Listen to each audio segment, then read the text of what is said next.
ഈ പുട്ടിൻ്റെ കൂടെ ബീഫാക്കി എങ്ങനെ ഉണ്ടാവും?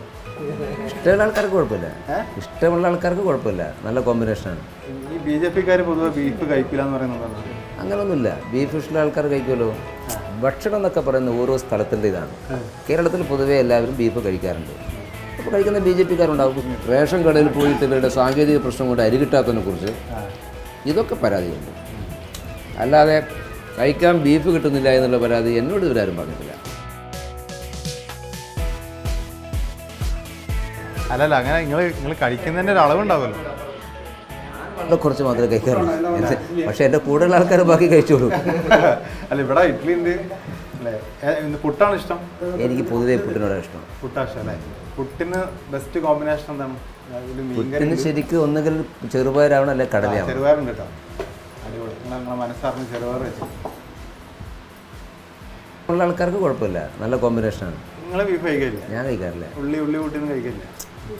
ഞാൻ ബീഫ് കഴിക്കാറില്ല എന്നേ ഉള്ളൂ. ബീഫ് കഴിക്കുന്ന ആൾക്കാരോട് എനിക്കൊരു വിരോധമില്ല, കഴിക്കാൻ പാടില്ല എന്നുള്ള ഏർപ്പാടും എനിക്കില്ല. ബീഫ് ഇഷ്ടമുള്ള ആൾക്കാർക്ക് ബീഫ് കഴിക്കാം.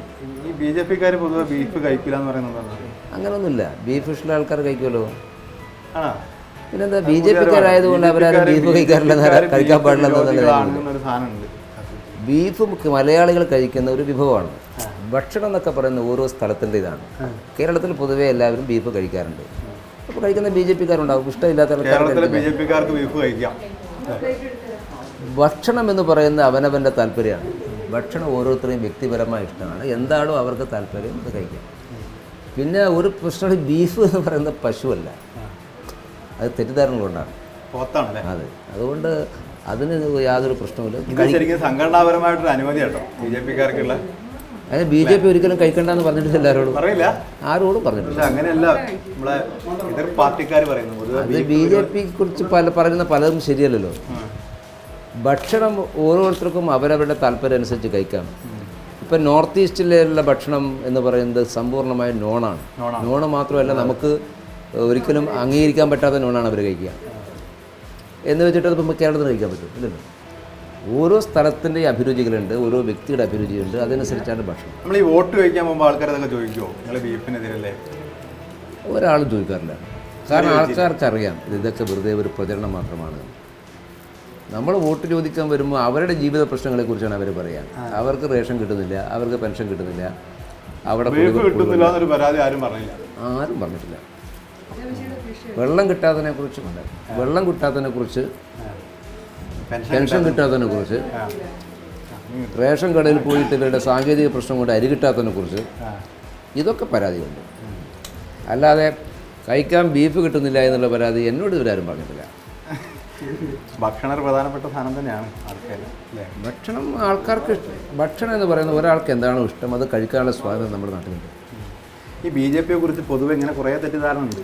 ഈ അമ്പലം ഉണ്ടാക്കി, ഞാൻ ഇപ്പോൾ ചോദിക്കുക, ഒരു വെറുതെ ഒരു തമാശ രൂപ 1500 കോടി രൂപ കേരളത്തിന് കിട്ടുകയാണെങ്കിൽ ഒരു അമ്പലം ഉണ്ടാക്കണോ ആശുപത്രി ഉണ്ടാക്കണോ വെച്ചാൽ ഞങ്ങൾ എന്തെങ്കിലും പറയാം?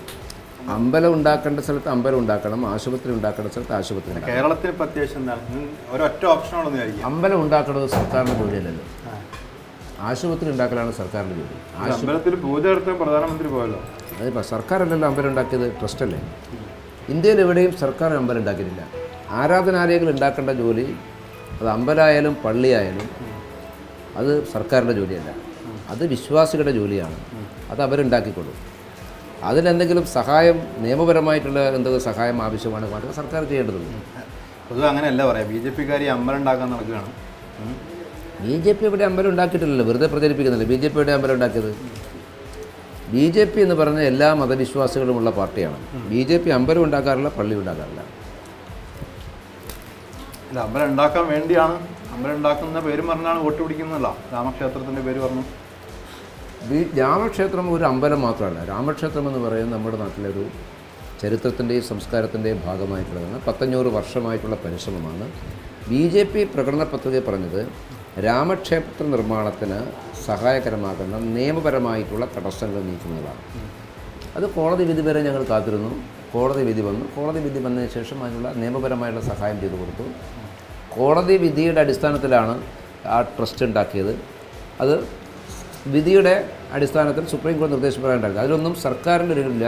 കോടതിയാണ് പറഞ്ഞത് സർക്കാരിൻ്റെ ഒരു പ്രതിനിധി വേണം എന്നുള്ളത്. അങ്ങനെയാണ് ഉത്തർപ്രദേശ് സർക്കാരിൻ്റെ പ്രതിനിധി ആ ട്രസ്റ്റ് വന്നിട്ടുള്ളത്.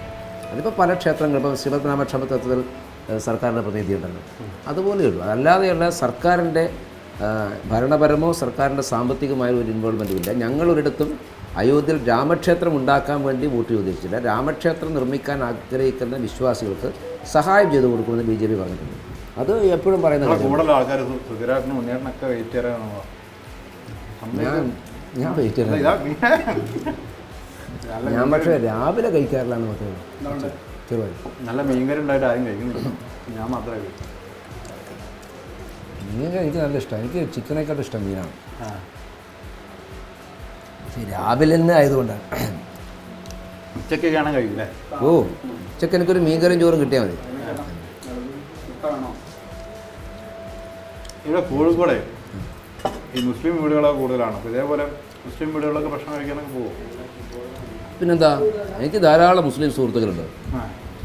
ധാരാളം മുസ്ലിം സുഹൃത്തുക്കളുണ്ട്. വളരെ തിക്കായിട്ടുള്ള മുസ്ലിം ഫ്രണ്ട്സ്. എന്താ അറിയോ, ഇപ്പോൾ ഈ LDFും അല്ലെങ്കിൽ കോൺഗ്രസും UDFും ഒക്കെ പറയുന്നത് കേട്ട് കഴിഞ്ഞാൽ മുസ്ലിങ്ങൾ BJPക്കാരെ കണ്ട തല്ലി ഓടിക്കുന്ന മട്ടിലാണ്. ഈ പൗരത്വത്തിൻ്റെ പേരിലൊക്കെ നിങ്ങൾ ഓരോ പുറത്താക്കാൻ നോക്കുകയാണ്. അതൊക്കെ കഴിഞ്ഞില്ലേ? അതിനെക്കുറിച്ചുള്ള തെറ്റിദ്ധാരണയൊക്കെ ഉണ്ടായിരുന്നു, അത് കഴിഞ്ഞു. ഇപ്പോൾ ആൾക്കാർക്ക് കാര്യങ്ങൾ ബോധ്യമായിട്ടുണ്ട്. ഒരിക്കലും രാഷ്ട്രീയവും സൗഹൃദവും തമ്മിൽ കൂട്ടിക്കൊടുക്കാറില്ലല്ലോ. പൗരത്വ നിയമത്തിനെതിരായിട്ട് സമരം നടക്കുമ്പോൾ പോലും നമ്മുടെ നല്ല മുസ്ലിം സുഹൃത്തുക്കളായിട്ട് നല്ല ബന്ധമുണ്ടെങ്കിലും അവരെ കാര്യങ്ങൾ പറഞ്ഞ് കൺവിൻസ് ചെയ്യാനാണ് നമ്മൾ ശ്രമിക്കുന്നത്. ഒരിക്കലും സൗഹൃദം തടസ്സം. എനിക്ക് വളരെ തിക്കായിട്ടുള്ള, എൻ്റെ വളരെ ക്ലോസ് ആയിട്ടുള്ള ഒരു 6 or 7 സുഹൃത്തുക്കളിൽ 2 or 3 പേര് മുസ്ലിംസാണ്.